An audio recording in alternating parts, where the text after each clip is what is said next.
Did some field investigation work. He then went to the US Centers for Disease Control and completed the EIOS program, was then appointed to the Emergency Response Department at CDC, and the last time he came to give a seminar to us, he was talking about the surveillance during and after the 2009 H1N1 influenza pandemic, looking at long-term sequelae of the infection and vaccination. Oliver then became the head of mission at CDC in the Dominican Republic, and then has been influential in many emergency response situations for CDC in different countries, including the Ebola outbreak, and was heading up the response on behalf of CDC in Sierra Leone. And since then, he has now assumed the position of Director of Health Emergency Information and Risk Assessment at WHO in Geneva, which is where he's currently based. I've asked him really to speak to us today, particularly aimed at our MPhil class, but also to interested members of the faculty, on the surveillance and detection and response to emerging international health emergencies and the role of the World Health Organization, which is what Oliver is very well qualified to talk to us about. So thank you so much for coming and welcome. Great, thanks Mark. Well, it's embarrassing that the introduction is longer than, almost as long as the presentation. So, I had to sound fit into the time, you know? Well, thanks, we're in double life. Actually, when I was here, I think Mark was still a young man the last time I was here. I still am, Oliver, so you're the right. So let me just apologise to everybody for being late. I obviously haven't learned the skill of being on time in the last 27 years.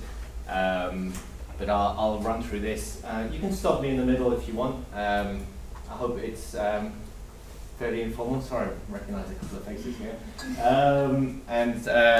So we'll just go through, see if I can get this to work. Okay, so so a lot of what's been happening in the international world of emergency response has really kind of, the clock got a reset in the 2014-2016 Ebola outbreak in West Africa. And that whole event really, you know, we got right as close to a tipping point, you know, into a pandemic type scenario, or at least a very large outbreak in Africa, which would have been very difficult to control. And it subsequently, over the last few years, we've been really rethinking and rebuilding a lot of the international capacities and frameworks around emergency response. Not just WHO, but lots of countries, including the UK.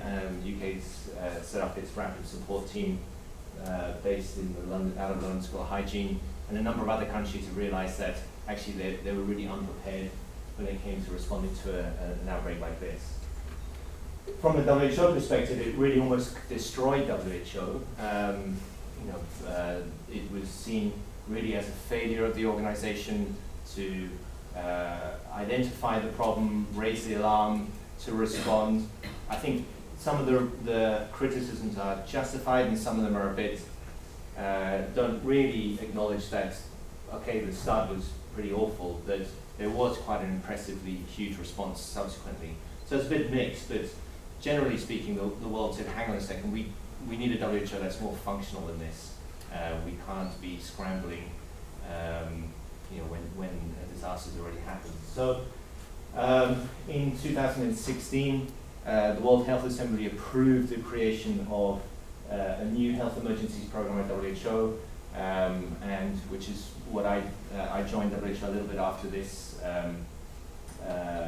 this World Health Assembly, and we've been working on building that. So I'm going to just talk a little bit about what that looks like, what we've been doing, what are some of the mechanisms behind it, which may be a bit familiar, but maybe not so much captured in kind of either kind of textbooks or kind of traditional kind of courses on epidemiology and public health. So one of the things that we've been working on is trying to get a much better idea about what the goals of the organization were, or are, I should say.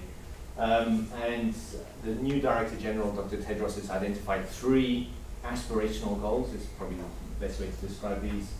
So in 5 years, WHO should make 1 billion people better protected from health emergencies, should make 1 billion people more benefiting more from universal health coverage, and 1 billion people enjoying better health and well-being. So I'm not going to go into detail around those. There's quite a bit online on the WHO website.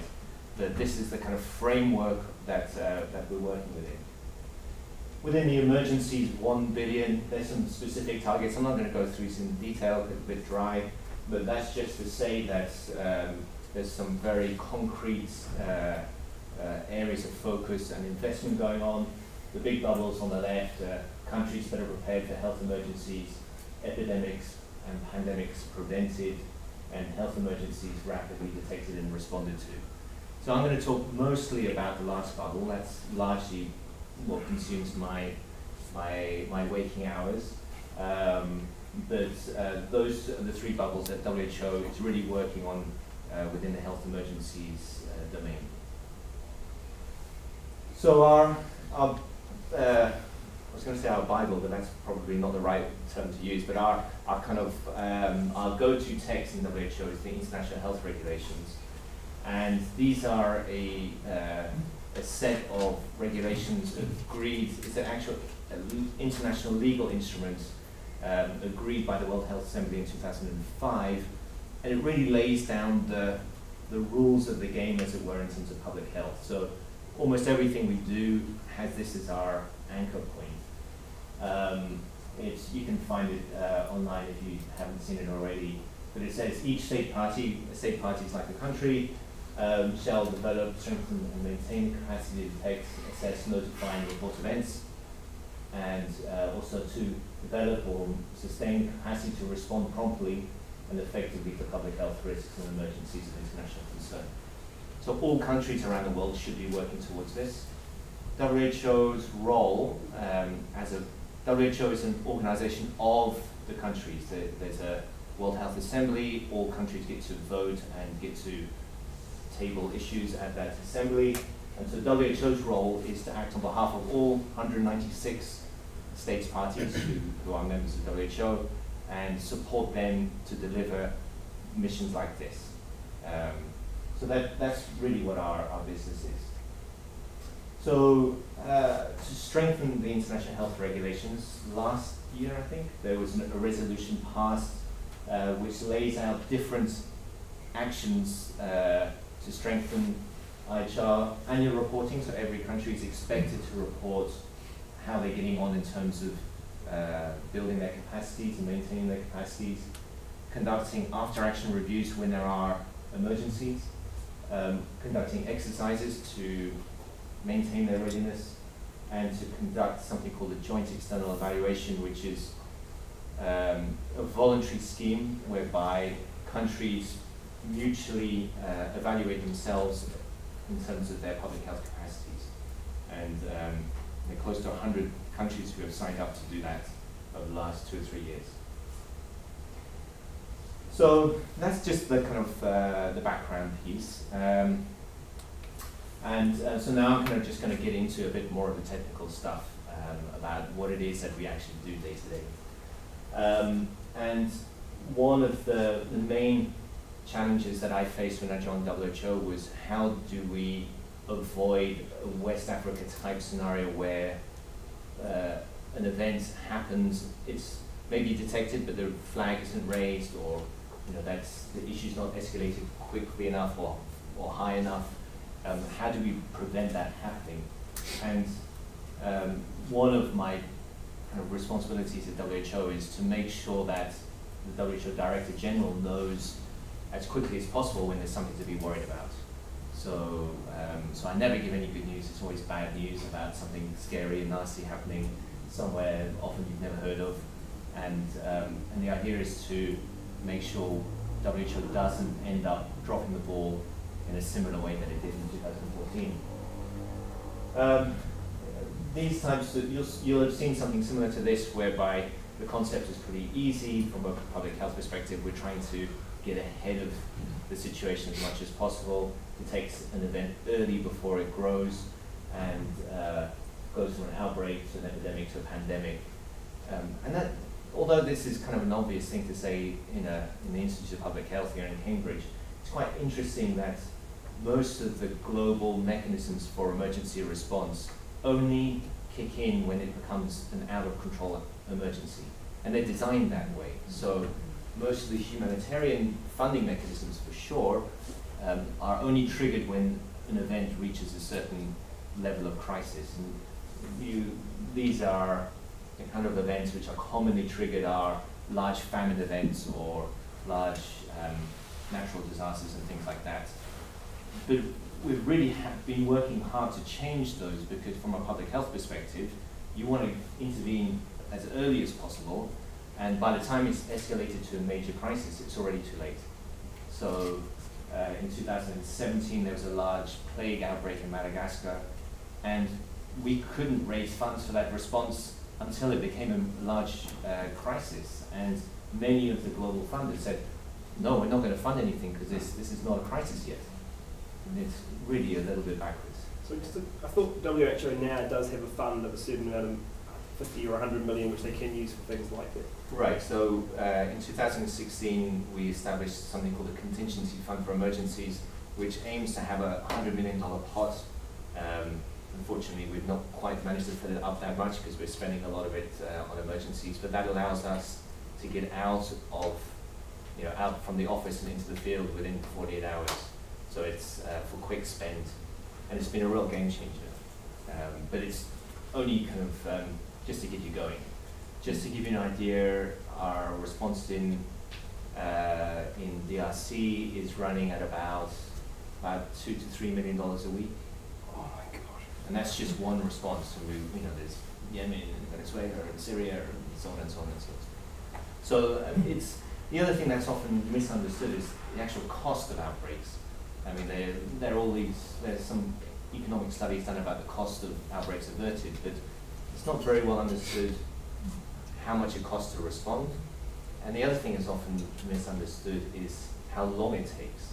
And in my experience of the last few years, even an event whereby you turn up and there are no more cases, it's going to take you at least 3 months.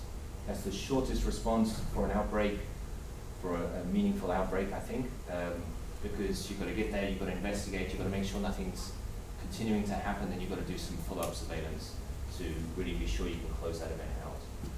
So I think there's a lot of misunderstanding from even within the public health community what it means to respond to any of these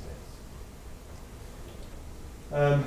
You'll have all seen something similar to this, conveying the message of international travel.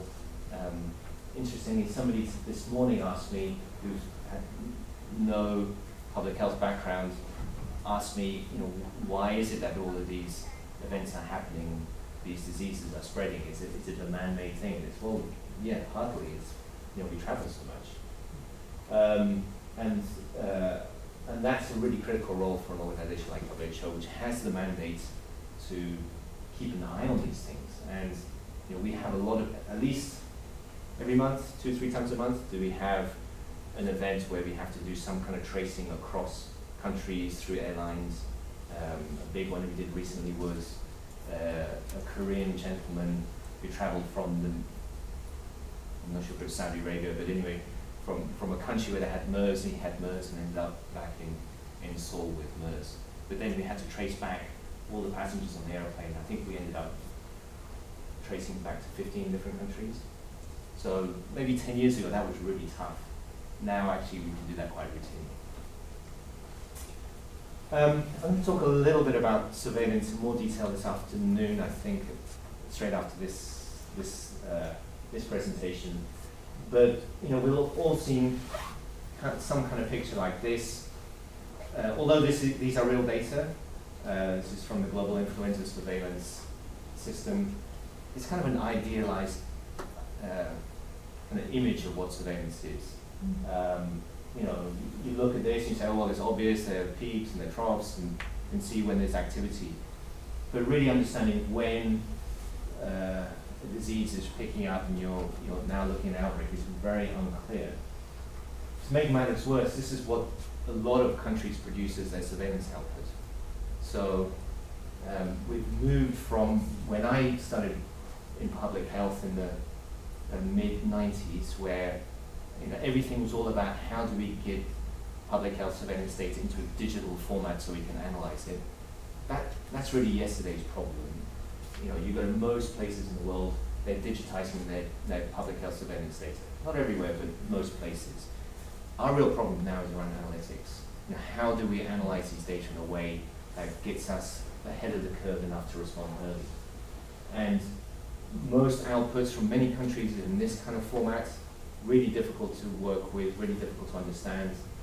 And we've got to convert that into something meaningful that we can use on a kind of an action-oriented basis. So the way we do this and the way we think about this is trying to detect signals from all of this surveillance noise, and we use what we call an epidemic intelligence cycle. And I'm going to talk about this in more detail this afternoon in the next session if you're going to be here. I guess the slides will be sent around if you're not. But this is a cycle that we go through every single day. We have a team that works only doing this pretty much. And we have inputs now. The inputs that we're using, yes, is surveillance data, but really could be anything. And increasingly we're starting to look at data types from whether it's travel data, weather data, you name it, we'll be willing to look at it. But that data has to be processed. We then have to pick out the signals, which is still a fairly manual process, still using brain computers rather than silicon-based computers. We then have to verify it, and that's probably the hardest bit. And that's a role that's pretty unique to WHO, an organization which has presence in 150 different countries around the world. There are not many organizations that can actually go and verify events more or less wherever they occur. We've got to do some analysis to figure out what's going on. We've got to assess the risks. We've got to report out what we think those risks are, and then recommend some kind of response. So this cycle is what we do every day. The decisions to respond are the kind of decisions that I make every day with my colleagues in WHO, and they're tough because there are lots of events going on, and there's a very limited amount of human resource, financial resource, and kind of political capital sometimes to respond. So what does this actually mean in practice? Well, so we went back and looked at the data from 2000 to 2018 from WHO's records. They're a bit sketchy, they're not complete, but this is the data that we've got. And we found that there were about 4,600 events between 2000 and, I think it was close to the end of 2018, maybe the beginning of 2018, looking at the size of the bar. We need to go and complete that. But half of all events that were detected during that period by WHO were detected using event-based surveillance. And that's a surveillance approach which I'll talk about a bit now and a little bit more this afternoon. And then just about a fifth were detected from indicator-based surveillance, which is like the routine surveillance systems that you'll probably be familiar with, where patients go into clinics, they get counted, and then that gets aggregated up to the national level. So that's kind of interesting because it's not necessarily what we think about surveillance. Hey Peter, I see you. What events are we talking about? Mostly outbreaks. Infectious disease outbreaks. Mostly, yeah. And other emergencies? Well, we cover everything, so from radiological, in fact there are way more radiological events in the world than I thought actually before I joined WHO. There are lots of radiological, chemical exposures, natural disasters. That all comes into that. They all come in here, but to be honest, most of these are infectious disease outbreaks. WHO's capacity is more within infectious disease outbreaks than the other types of emergencies, but we're meant to cover everything. So, so I say we do this process every day. Well, each month, so my team looks at about 7,000 bits of information. That's the kind of big noise. In fact, there's another step before that to even get there, but that's more or less our kind of universe of unique records that we look at.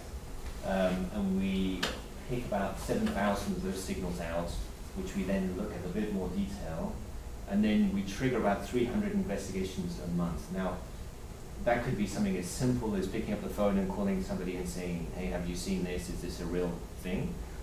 All the way through to mobilizing, we've mobilized military air resources to get into places to verify if an event is happening or not. So there's a big spectrum of different things here. And then of those 300 each month, there are about 10 which we're really concerned about, and we do a formal risk assessment for those. So this is the kind of activity, the kind of iceberg of activity that most people don't see. To do all of this, we've built an information platform called Epidemic Intelligence from open sources. I'll talk about this a little bit more in the afternoon. It's currently quite limited access. There are only 13 entities in the world that have access, but our goal is to roll this out to all countries around the world. Part of it is detecting signals, but there's also a part of the platform which is sharing information and sharing signals between users and user communities. Behind it, there's a lot of AI applications and machine learning applications, natural language applications that we use. We do routinely work in 16 languages, but that's really a gross limitation for a global platform, and there's quite a lot of technology behind this. The outcome of that is a list of signals every day that we produce. Now, at the end of each day, we generate this list. This gets sent to a fairly limited number of people who we review this every day and say, oh, that's interesting, or that's concerning, or we need to find out some more about that.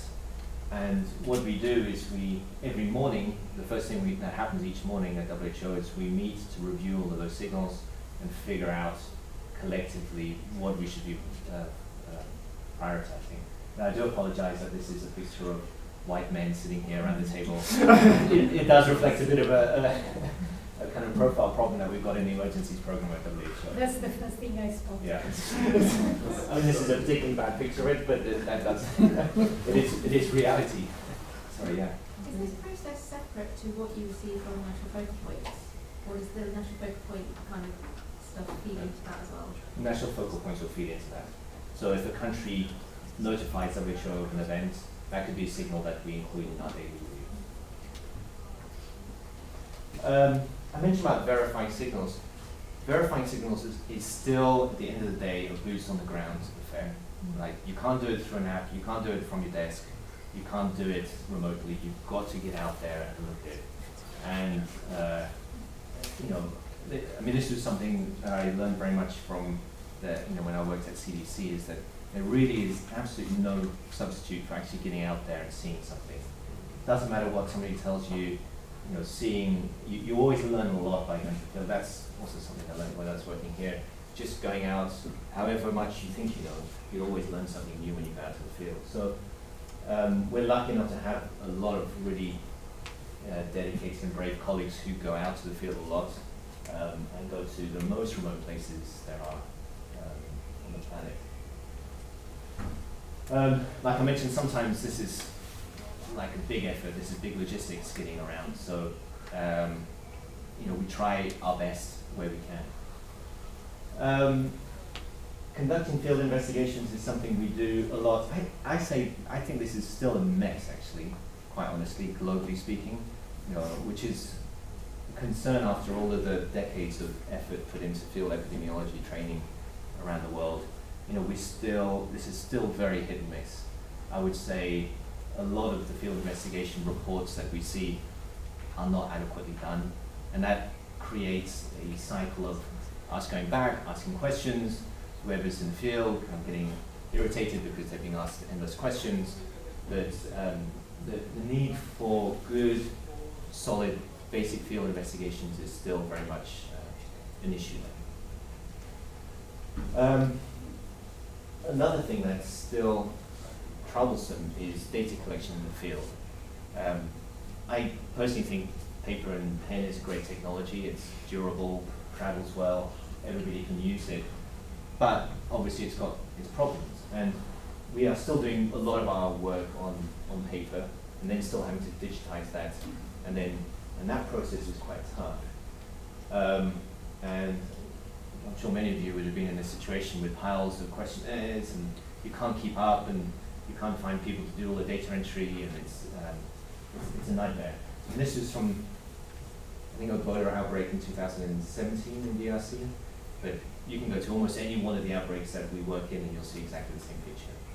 It's a major problem which needs to be fixed. There are lots of solutions out there potentially, which is again part of the problem, is there are too many different tools and everybody's trained in something different. We do have a few things that we developed, which we use, and this is what we call early warning in a box. In fact, we just used it in Mozambique 3 or 4 weeks ago. These are big Pelican cases full of phones and servers, all preloaded, which we can put on an airplane and send out there and set up a surveillance system for several hundred or 1,000 different data providers, and we can do that in a week, 10 days, something like that. A little bit of training, and then you can get some quite good outputs. This is Diphtheria in Bangladesh this is alerts from Equatorial Province in Congo, but we use this in Bangladesh for the Diphtheria outbreak too. The Gorn Partner Network, I think probably most of you have heard of, or hope most of you heard of, has been working on a new application called GoData.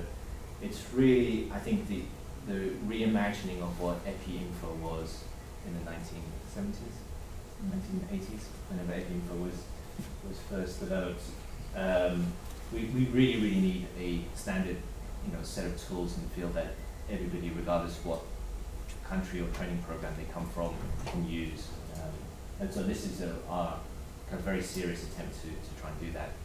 The tool is up and running. It's really been designed specifically to sort of field data collection, especially contact tracing. We're piloting it at the moment in Bangladesh and rolling it out in Uganda, I think later this month or next month. This is again a picture from Bangladesh, and this is the field team trying to estimate how many acute care beds they need for diphtheria in Bangladesh. As you can see, not very fancy in the sense that on a whiteboard with a pen trying to figure it out. And this is what we did at the London School of Hygiene. I can tell you, in the end, the whiteboard with a pen was more useful. And that's not to pour cold water on John Edmonds and Sebastian and all the other people. We work with them a lot, and they do some great work. But that's just the reality. You can see the distribution of these coloured lines is really the uncertainty. And at the beginning of an outbreak, there's so much uncertainty. Trying to use these data to plan concretely. I mean, when we're saying trying to estimate the number of acute care beds, that leads to a decision that we have to speak to the UK government about deploying emergency medical teams, staff from the NHS, paying for military aircraft to fly them halfway around the world. I mean, these are serious decisions on the other side of this picture. It's tough to make the decisions based on this, but that's the job, right? But we need to be able to do better. I made sorry. Yeah. Why would you even need to fly people on military aircraft from England to Bangladesh for an outbreak? Why could they not get on a plane or just use someone from India or I don't know? Both. There was all those options were triggered. How do I answer this in a diplomatic way? I mean, you're right that every country should have the capacity, like I mentioned under the international health regulations, we wanted to have capacity to respond themselves. So we shouldn't be sending people halfway around the world. That makes no sense. But sometimes there is a need. In the case of Bangladesh, they had over 1 million people almost suddenly turn up into their country. I mean, there's no country in the world that would be able to, or very few that would be able to respond easily without some external assistance. It's such a huge influx of people all of a sudden. And diphtheria is not a common thing, it's very unusual. So anyway, There's politics behind that question. I made a plug for, like, Brian, this is my plug for good descriptive epi. There's a real need for ongoing good descriptive epi. My experience is this will get you 80 to 90% of the way there when you're dealing with an outbreak. It's a step that I see increasingly people skip over and rush into some more analytic work, but this is really is so important for us. These are just some anecdotes from a current outbreak in the DRC. More comprehensive or complicated analysis. This is stuff Mark mentioned, the 2009 influenza pandemic. This was us really early on trying to look at markers of infectivity, and we did a virus persistence study or virus shedding study right at the beginning of the outbreak, and to see what symptoms correlated with virus shedding. But those things are kind of useful, not particularly sophisticated, but really, really important. It's the interpretation of this which is sophisticated. And I think there's a kind of muddle-headedness sometimes when we think that because the analysis is sophisticated, somehow our conclusions somehow seem to be more sophisticated, and that's not true. You need to be a good epidemiologist to really understand some of the descriptive epidemiology and get the right answers from that. It doesn't matter how sophisticated your number crunching is. This is some number crunching that I was involved in with Imperial College. Again, a great set of modelers. We work with them a lot still. And this was looking at like Ebola in West Africa. This is a great bit of work, but it was published in 2016. Completely useless for a decision-making perspective. And this is a challenge that we face, is a lot of this really good work just happens way too late for it to actually make a difference. And there's a big structural issue about how do we get some, the better analytics integrated into the decision-making cycle, which is often, within a 24, 48-hour kind of cycle, if we want to use this type of analysis for operational decisions. Okay, so risk assessment, and this is a process which I was actually surprised to find out that very few organizations do in a structured way. And as far as I'm aware, I think European CDC has a risk assessment process which is designed really to communicate to the public, and they put it on their website. And then there's, that's it.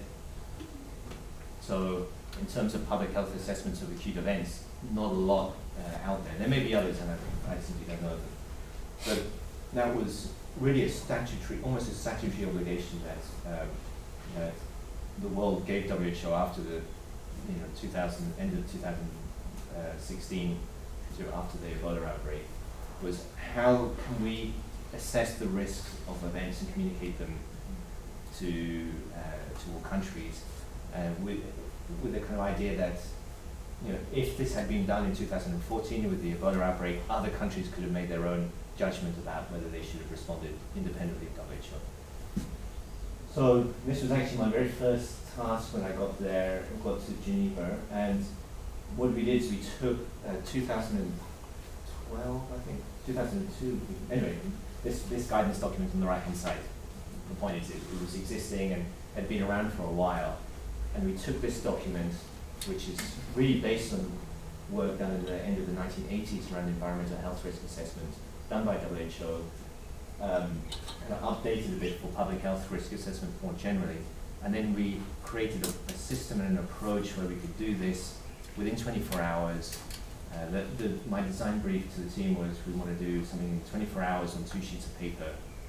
We don't want this to be a consensus process. We want this to capture WHO's assessment of the risk and to document our decisions based on this risk assessment. It's a really decision-making tool. They're not public, but we share them broadly, and we often publish the conclusions of the risk assessment. This is just an idea. This is of some of them. We actually did more in 2017 in our first year. We actually found out we did end up doing too many of these, and it was taking too much of our time for not much return on that time investment. So we tried to refine what we're doing a bit. So this is just a snapshot of some of the risk assessments that we're doing. For the assessments that are very high, we're required to report them to the UN Secretary General in New York.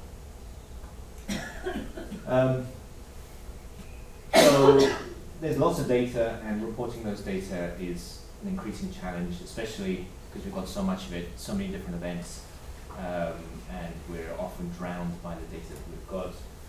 I certainly can't keep up with all the things that come across my desk. I'm sure that's the case for most people. This was another issue that we had to deal with, and it really is a big problem when you're working globally. It's the number of things that are happening. You can't keep them straight in your head. So what we did is we took a legacy piece of software that was created by WHO in 2009, really a long time ago, especially talking about any kind of software back in 2009. And we made a management investment in this. So we had no dollars to invest in creating a new system. So we took what we had, we made a few small fixes, and we put a big effort into rolling it out globally across WHO to make sure that at least we're using a single system to capture some information. It's not perfect by any means. It's really clunky, as you'd expect from a 2009 bit of software, but it kind of works. And from that, we've been able to develop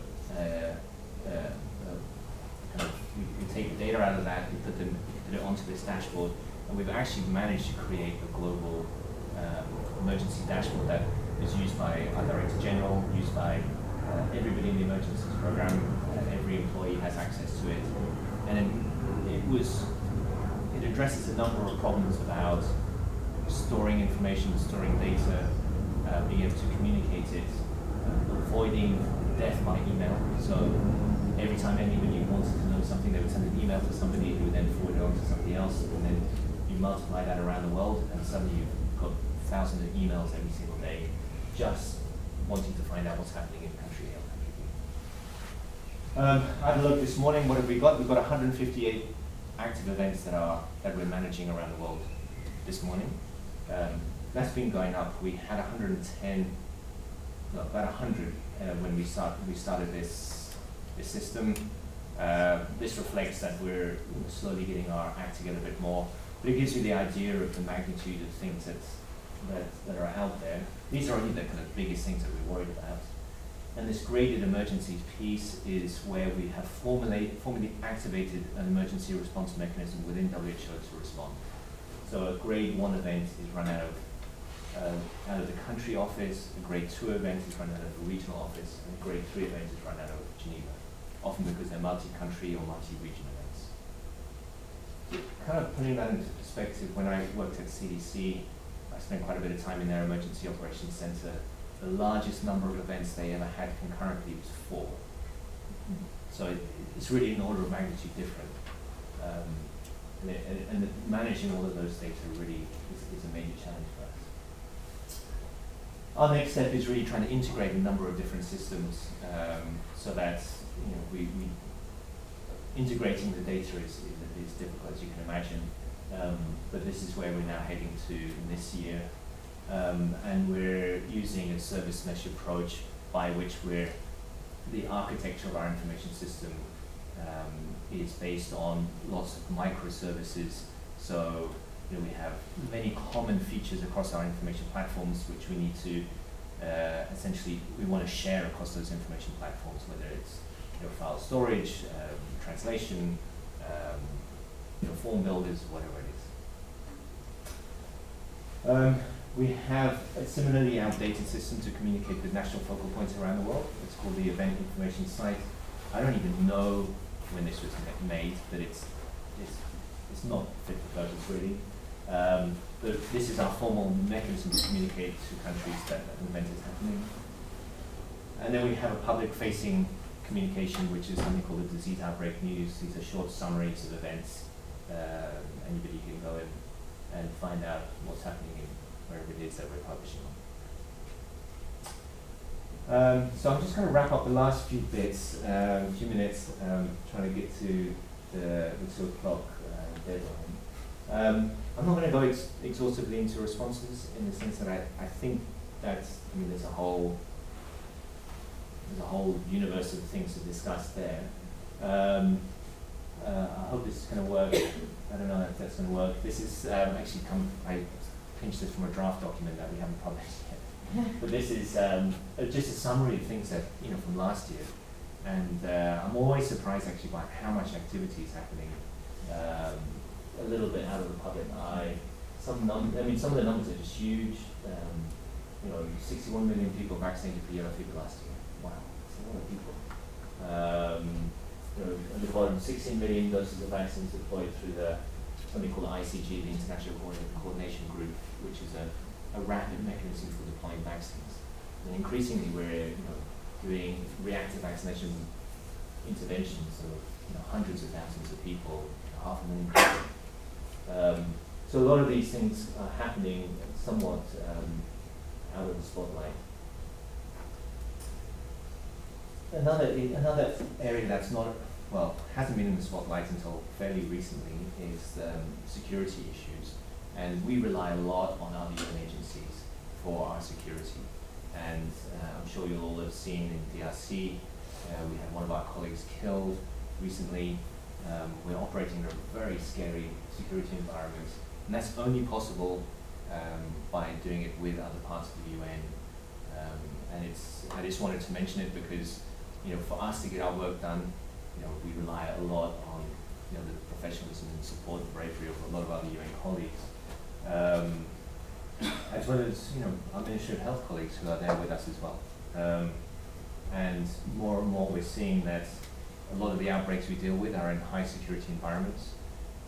About 80% of the big outbreaks, or our workload in outbreaks, is now happening in what we call fragile and conflict-affected and vulnerable states, places like Yemen. And the idea, the previous kind of paradigm of humanitarian responses and outbreaks being two different worlds is, I think is now very much a yesterday's concept. We're dealing with outbreaks within difficult humanitarian settings now routinely. And that's that's really one of the reasons why we created the Emergencies program in the first place.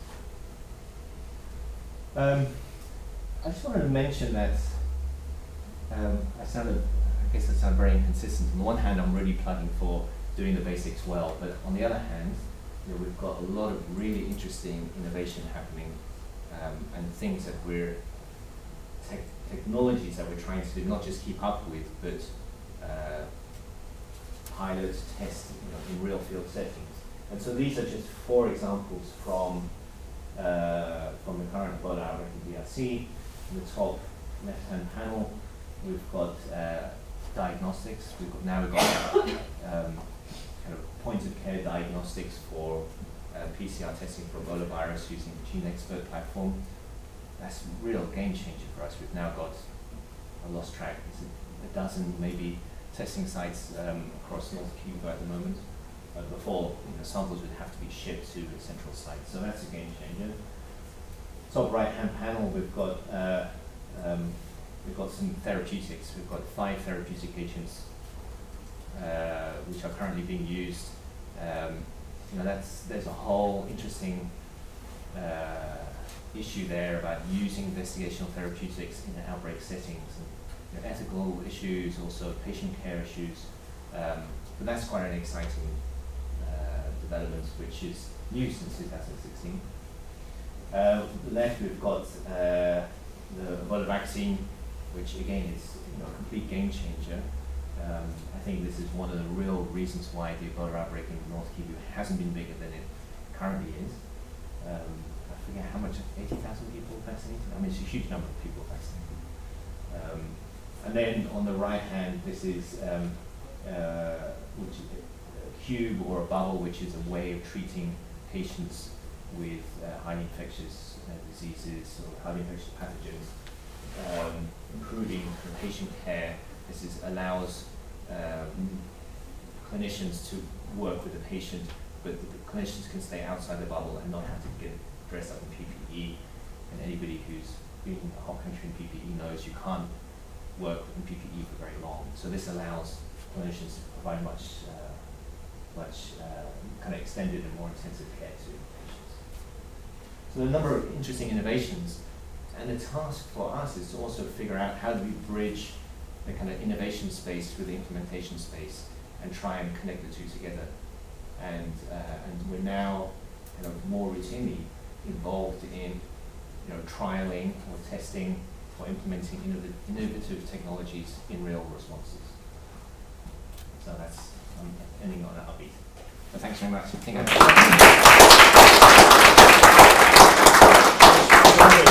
sure I'll just have time to take a few questions, so if we could have some questions please on the floor. Sir, Peter. Oliver, one of the problems in the past has been that the representatives of WHO and the government may be very reluctant to inform the outside world that they have a problem. And I think that happened in the major Ebola outbreak. In terms of your ears and eyes in the field, how do you overcome that? Have you overcome that? And can you just go to a country and set up? Is that part of an international agreement, or you still have to ask permission and go through all that rigmarole to do all these wonderful things? Yeah. So nation-state sovereignty issues are the same as they always have been. There are many countries where we have real difficulty getting access to, even for really scary events, and that continues to be a problem. An issue actually I was very disappointed to find out when I joined WHO was that the UN passport really is meaningless. That I thought that if you had the blue UN passport, that that was, I mean, it's called the laissez-passer. You should be allowed to enter, right? But you still have to get a visa, and countries still screen people based on their nationality about whether they give you a visa or not. So it's a bit broken in that regard. But anyway, all of the sovereignty issues remain. Nobody can just go into another sovereign state independently, whether that's another sovereign state or another entity without challenge, right? And you're still going to have governments who want to keep it all quiet. There are, and there always will be, and it's kind of interesting that sometimes some countries want to keep everything quiet all of the time, but then there are other countries where you have a great experience on one event, and then for a different disease, for a different event, for a different reason, suddenly they don't want to play ball. Just the same in European countries as other countries around the world. So